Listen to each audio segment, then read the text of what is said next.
말씀 보도록 하겠습니다. 말씀은 예레미야 52장입니다. 예레미야 52장 1절부터 11절까지 말씀입니다. 시드기야가 왕위에 오를 때 나이가 21세라 예루살렘에서 11년 동안 다스리니라. 그의 어머니의 이름은 하무달이라 림나인 예레미야의 딸이더라.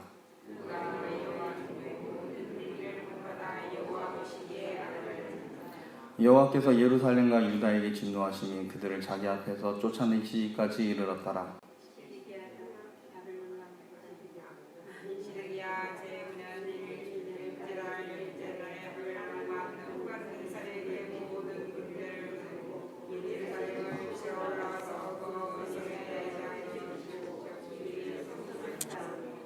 그 성이 시드기야 왕 제11년까지 포위되었더라.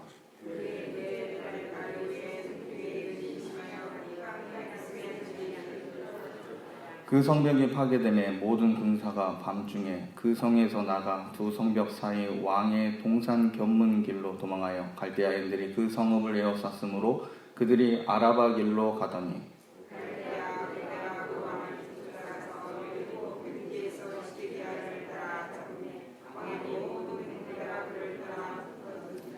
그들이 왕을 사로잡아 그를 하맛 땅 리블라에 있는 바벨론 왕에게로 끌고 가매 그가 시드기야를 신문하니라.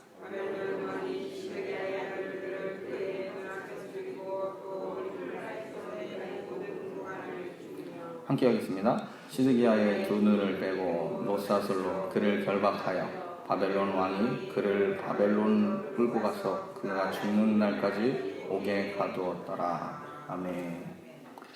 예레미야 52장은 예레미야서의 맨 마지막 장입니다. 그러나 본래 예레미야의 선포와 예언 사역을 근거로 본다면 원래는 51장에서 마무리가 돼야 됩니다. 예레미야가 하나님 말씀 직접 선포하는 것은 51장에 본래 끝이 납니다. 51장 63절부터 64절을 보면 이렇게 되어 있습니다. 너는 이 책 읽기를 다한 후에 책에 돌을 메어 유브라데 강 속에 던지며 말하기를 바벨론이 나의 재난 때문에 이같이 몰락하여 다시 일어서지 못하리니 그들이 피폐하리라 하라 하니라. 여기서 예레미야의 말이 이에 끝나니라 라고 되어 있습니다. 51장 64절 끝부분에 예레미야의 말이 이에 끝나니라 라고 되어 있습니다. 자, 이런 말은 예레미야서에서 이곳에서만 나옵니다. 그래서 많은 학자들이 예레미야 메시지가 51장에 끝나고 오늘 보면 이 52장은 예레미야 예언을 대필하였던 바룩이 기록하여 첨가한 것으로 봅니다. 그래서 52장 같은 경우는 예레미야가 직접 한 내용은 아니라고 보면 됩니다. 그러므로 이 52장은 예레미야서의 역사적 부록이라고 보시면 됩니다. 예레미야의 예언이 성취되는 과정을 직접 목격한 목격자의 입장에서 서술하고 있습니다. 그래서 예레미야서 52장은 예루살렘이 파괴되기 직전으로 그런 상황으로 다시 한번 돌아갑니다. 자, 여러분, 예레미야 예언의 핵심은 하나님의 심판입니다. 자, 하나님의 심판인데 이 하나님의 심판이 향하는 곳은 엄밀히 말해서 두 가지입니다. 첫째는 하나님의 성전입니다. 그리고 두 번째는 범죄한 다윗의 왕조에 대해서 하나님께서 어떻게 심판하시냐. 이 두 가지가 예레미야서의 핵심입니다. 하나님께서 예루살렘을 심판하실 건데 그 심판의 내용 중에 집중적으로 봐야 될 게 두 가지, 성전의 파괴와 다윗 왕조의 몰락, 이 두 가지입니다. 예레미야의 예언에서 성전이 파괴되는 것과 다윗 왕조의 붕괴는 당시 사람들에게서는 충격이고 상상도 못할 일입니다.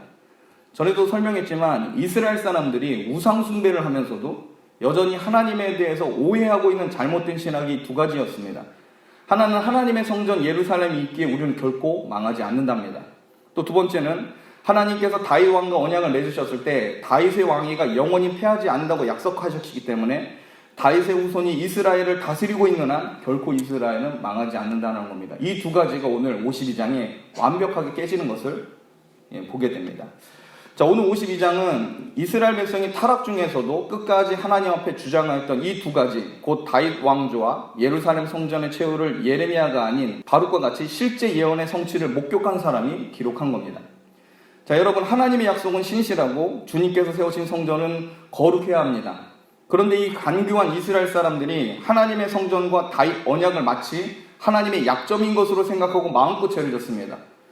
이런 무서운 죄를 짓고 하나님께 간간히 매를 맞으면서도 이스라엘 백성은 끝까지 깨닫지 못하였습니다. 하나님께서 주신 거룩한 약속을 이들은 하나님의 약점으로 이용한 겁니다. 내가 죄를 짓는데 이 하나님께서 주신 거룩하게 우리 가운데 말씀하신 그걸 가지고 죄를 짓고 있습니다. 여러분, 이런 무서운 일이 오늘날 신약교회 가운데서도 일어납니다. 예수님의 십자가 구원 사건을 믿으니 자기의 모든 죄가 사함받았다고 말합니다. 그리고 과거와 미래의 죄까지 모두 다 하나님께서 용서해 주셨으니 이제 나는 죄인이 될 수 없다고 말하며 악을 행합니다. 죄를 짓는데 자유하다고 주장하면서 그 근거를 십자가에서 찾습니다. 여러분, 하나님께서 이런 자들을 가만히 두시겠습니까? 이 더러운 교리를 하나님은 미워하시고 큰 심판으로 갚아주십니다. 어찌 보면 신약교회에 십자가를 가지고 장난질하는 이단들이 있는데 그 대표적인 이단이 구원파입니다. 하나님께서 거룩하게 제정하신 교리, 하나님 말씀을 속되게 사용하고 이것을 하나님의 약점으로 여기고 죄를 짓는 데 활용한다면 하나님께서 그들이 보시는 그 앞에서 그들이 생각하는 그 원리를 깨트리십니다. 그리고 하나님께서는 인생이 상상도 못할 방식으로 본래의 자기 약속을 성취하십니다. 그 대표적인 예가 예수님을 통한 다윗의 언약의 성취고 파괴된 예루살렘 성전의 회복입니다. 다윗 언약과 성전을 중요시 여긴 이스라엘 앞에서 오늘 예레미야 52장은 철저하게 하나님을 만홀히 여기는 데 사용되었던 두 가지, 이 두 가지를 이스라엘 백성이 보는 앞에서 깨뜨리십니다. 그리고 다윗 언약은 예수님을 통해 성취되고 예루살렘 성전을 대신해서 말씀을 담지하는 교회가 다시 한번 일어나고 그 일을 감당하게 됩니다. 여러분, 하나님은 신실하시고 하나님의 계획은 인간의 생각을 뛰어넘으심을 믿으시길 바랍니다. 하나님은 상상도 못할 방식으로 우리에게 하나님의 일들을 행하십니다. 52장 1절 말씀 우리 한 목소리 읽겠습니다. 예레미야서 52장 1절 같이 읽겠습니다. 시작. 시드기야가 왕이 오를 때에 나이가 21세라 예루살렘에서 11년 동안 다스리니라. 그의 어머니의 이름은 하무달이라 림나인 예레미야의 딸이더라.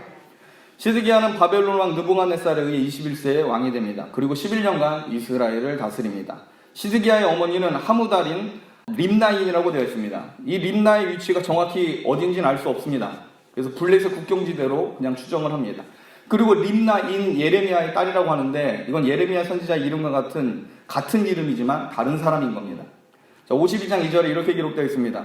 그가 여호야김의 모든 행위를 본받아 여호와 보시기에 악을 행한지라. 여러분, 2절에 보면 시드기야가 여호야김의 모든 행위를 본받아 하나님 보시기에 악을 행했다고 합니다.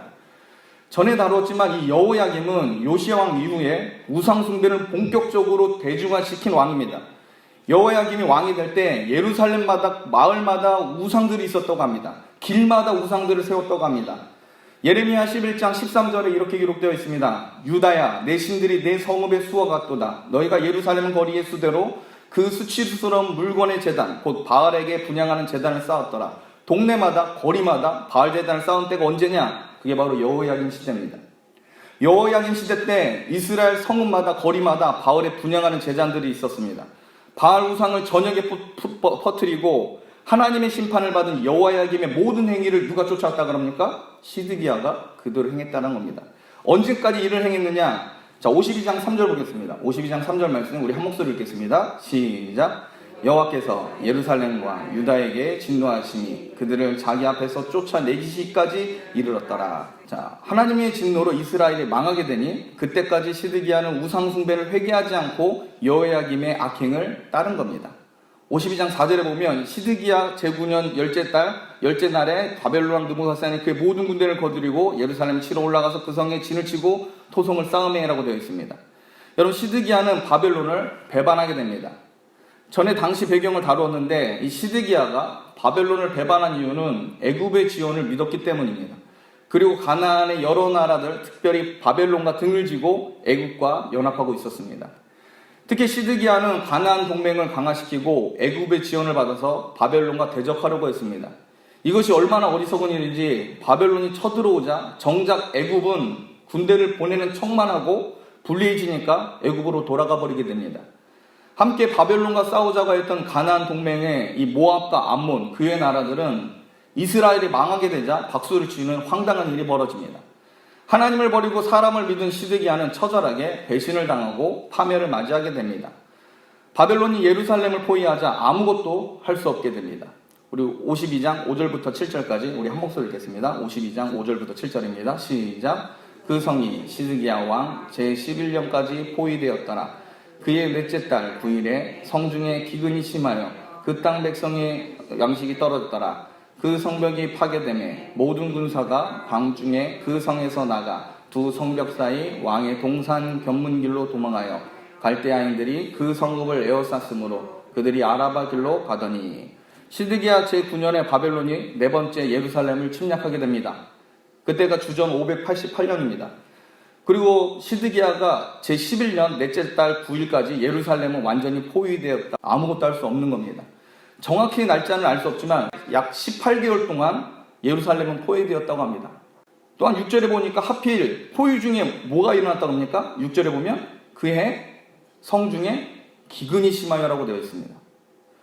여러분, 예루살렘은 고지대에 위치한 요새입니다. 이스라엘 백성은 예루살렘 성을 무너뜨리는 것이 얼마나 힘든지 알았습니다. 그리고 바벨론이 쳐들어와도 자신들은 오랫동안 버틸 수 있다라고 생각했습니다. 실제로 최강의 군대인 바벨론이 몇 개월이요? 18개월 동안 예루살렘 성을 점령하지 못한 것은 분명 예루살렘 성이 빼앗기기 굉장히 어려운 것인 게 확실합니다. 또한 과거에 히스기야하고 므낫세 왕이 이 전쟁을 대비해서 예루살렘 성을 중건했습니다. 특히 히스기야 왕은 미리 지하수를 파놔가지고 끊임없이 물을 공급하도록 만들어놨습니다. 그래서 예루살렘 성의 중요한 수로 중에 하나가 실로암입니다. 실로암은 전쟁 때 대비해서 둔 수로인데, 근데 문제는 이렇게 오랫동안 버틸 수 있도록 만든 예루살렘 성에 기근이 일어납니다. 여러분 아시겠지만 율법에서 기근은 우상 숭배를 행해서 하나님의 진노를 촉발한 이스라엘 백성을 향하여 첫 번째로 주어지는 재앙입니다. 하필 바벨론이 예루살렘을 포위할 때 하나님은 이스라엘에게 기근을 주십니다. 그러므로 여러분, 예루살렘 성과 성전이 파괴된 것은 바벨론이 강했을 수도 있겠지만 좀 더 엄밀히 말하면 하나님의 심판이 먼저입니다. 바벨론에게 포위되었고 기근이 되어서 물이 마르고 양식이 떨어지니까 예루살렘 거민들과 군사가 동요할 수밖에 없는 겁니다. 예레미야 애가 4장을 보면 이 기근 당시 상황이 얼마나 심각한지 잘 보여주고 있습니다. 예레미야 애가 4장을 보면 젖먹이가 목이 말라 그 혀가 입천장에 붙고 아이들이 먹을 것을 구걸하는데 주는 자가 없다라고 되어 있습니다. 바벨론의 칼날에 죽은 자보다 굶어서 죽은 사람이 더 낫다고 탄식하는 소리가 나타납니다. 심지어 자기 자녀를 삶아먹는 모습까지 기록되어 있습니다. 결국 예루살렘 성벽이 파괴되고 군사들이 도망을 갑니다. 군사들이 도망을 갈 때 시드기야와 가족들과 함께 아라바 길로 도망을 갑니다. 그 내용이 52장 8절에서부터 11절까지 나옵니다. 52장 8절에서 11절에 보면 이렇게 되어 있습니다. 갈대아 군대가 그 왕을 뒤쫓아가서 여리고 평지에서 시드기야를 따라 잡음에 왕의 모든 군대가 그를 떠나 흩어진지라. 그들이 왕을 사로잡아 그를 하맛 땅 리블라에 있는 바벨론 왕에게로 끌고 가매 그가 시드기야를 신문하니라. 바벨론 왕이 시드기야 아들들을 그의 눈앞에서 죽이고 또 리블라에서 유다의 모든 고관을 죽이며 시드기야의 두 눈을 빼고 노사슬로 그를 결박하여 바벨론 왕이 그를 바벨론으로 끌고 가서 그가 죽는 날까지 옥에 가두었더라 라고 되어 있습니다. 아라바로 도망가려고 했던 이 시드기야가 어디서 잡히느냐? 여리고 평지에서 잡히게 됩니다. 이 여리고는 예루살렘 동북쪽에서 28km 지점에 있는 곳입니다. 시드기야와 군사들이 예루살렘에서 나와 상당한 거리를 이동한 것으로 볼 수 있습니다. 이 여리고 평지는 굉장히 탁 트인 곳입니다. 이름 자체가 평지입니다. 바벨론 군대가 어찌 보면 추격하기 굉장히 쉽도록 도망가고 있는 겁니다. 어떻게 보면 이 시드기야가 굉장히 어리석은 행동을 합니다. 이것 또한 우리는 하나님께서 시드기야가 잡힐 수밖에 없도록 몰아가신 것으로 볼 수 있습니다. 시드기야 입장에서 여리고 평지는 위험하고도 여기만 잘 넘기면 아마 이렇게 생각했을 겁니다. 시드기야는 여기만 넘기면 모압과 암몬 땅으로 갈 수 있고 그곳에서 도움을 받으면 된다고 생각했을 겁니다. 여러분, 이 얼마나 어리석은 생각입니까? 18개월 동안 예루살렘이 포위가 되는데 그렇게 약속했던 애굽은 군사를 보내지 않습니다. 바벨론을 함께 몰아내고자 약속했던 이 가나안 동맹들 중 어떤 나라도 이스라엘을 돕지 않았습니다. 그런데 어리석게도 끝까지 평지에서 자기를 노출하면서 어디로 가겠다는 겁니까? 암몬과 모압으로 가겠다는 겁니다. 끝까지 하나님을 안 믿고 끝까지 사람을 믿는 게 시드기야였습니다. 여러분, 사람을 믿어서는 안 됩니다. 사람은 믿음의 대상이 아니라 분별의 대상입니다. 복 있는 사람은 악인의 꾀를 분별합니다. 죄인의 길을 피하고 오만한 자들과 어울리지 않습니다. 성도는 말씀을 통해서 저 사람이 하나님의 사람인지 하나님 편에서 복을 받고 나와 함께 하나님을 중심으로 하는 삶에 동역할 수 있는지 분별합니다. 믿음과 신뢰, 영광과 예배를 드려야 할 대상은 오직 우리 주 하나님이심을 믿으시길 바랍니다. 믿어야 할 대상은 하나님이십니다. 시드기야는 우상 숭배자들을 믿었습니다. 하나님을 배반하고 자기 힘과 능력을 믿고 다른 사람들을 이용해서 속여서 자기 이익만 추구하는 자들과 손을 잡은 겁니다. 18개월 동안 예루살렘 성에 포위되어 있으면서 시드기야 같은 사람은 깨닫지 못한 겁니다. 최악의 상황 중에 사람에게 완전히 버려졌다는 것을 깨달았으면 하나님께 엎어져야 되는데 그게 능력이고 그게 지혜인데 그렇게 안 한 겁니다. 끝까지 사람을 믿고 사람 의지하다가 시드기야는 여리고 평지에서 잡히게 됩니다. 그리고 하마 땅 이블라에 있는 느부갓네살 왕 앞에 끌려갑니다. 시드기야는 그곳에서 자기 아들들의 죽음과 신하들의 죽음을 봅니다. 이 비참한 상황을 눈으로 목격하게 한 이 느부갓네살 왕은 굉장히 더 큰 굴욕감과 괴로움을 주기 위해서 어떻게 해요? 시드기야의 두 눈을 뽑아버립니다. 가장 최악의 상을 그 눈으로 보게 하고 그 두 눈을 뽑아버린다는 겁니다. 이 비참한 상황을 마지막으로 다른 것들은 일체 보지 못하고 영원히 그 머릿속에 이 비참한 모습을 기억에 남기려고 두 눈을 뽑아버린 겁니다. 그리고 바벨론의 포로가 되어 죽을 때까지 감옥에 갇히게 됩니다. 말씀 마치겠습니다. 하나님의 말씀은 1.1도 떨어지지 않음을 믿으시길 바랍니다. 하나님의 말씀은 성취합니다. 그러므로 여러분, 우리는 하나님을 믿어야 합니다. 하나님만 믿어야 합니다. 사람은 악으로 쉽게 기울기 때문에 늘 분별하고 말씀을 중심으로 함께 갈 수 있는지 그때그때마다 생각을 해야 합니다.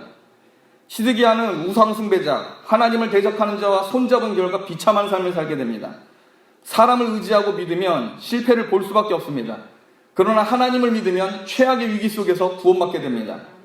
고통의 순간 속에서 위로자와 돕는 자들을 분명 붙여주실 겁니다. 그러므로 여러분은 하나님을 믿고 의지하고 하나님의 놀라운 은총 속에서 축복의 삶을 누리길 주님의 이름으로 축복합니다. 기도하겠습니다.